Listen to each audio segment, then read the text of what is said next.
રશિયાથી oil ખરીદીના અમેરિકાના આરોપો પર ભારતનો જડબાતોડ જવાબ. કહ્યું, રશિયાની સાથે વ્યાપાર કરનાર અમેરિકા અને યુરોપિયન યુનિયન ભારતને ના આપે સલાહ. પાયાવિહોણા આરોપ લગાવવા પહેલા પોતાના કારોબાર પર પણ કરો નજર.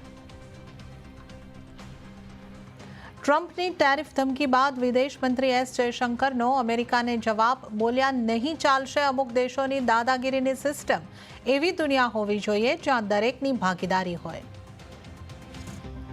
સેન્સેક્સ નિફ્ટી નીચલા સ્તરેથી સુધરીને બંધ, પરંતુ લાલ નિશાનમાં જ કારોબાર રહ્યો યથાવત.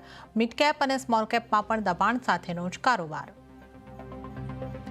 વીકલી એક્સપાયરી પર સંકટના વાદળો. માર્કેટ રેગ્યુલેટર સેબી કરી રહ્યું છે ફક્ત મંથલી એક્સપાયરીની મંજૂરી પર વિચાર.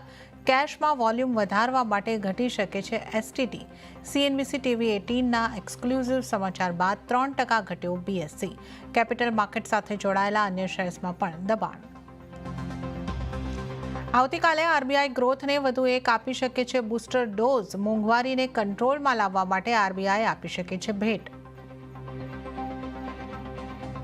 અને એનડીએ સંસદીય દળની બેઠકમાં ઓપરેશન સિંદૂરની સફળતા માટે પીએમ મોદીનું થયું સન્માન. ઓપરેશન સિંદૂર અને ઓપરેશન મહાદેવની સફળતાનો પ્રસ્તાવ પાસ. પીએમએ કહ્યું, ઓપરેશન સિંદૂર પર ચર્ચા કરીને વિપક્ષે પોતાના પગ પર કુહાડી મારી.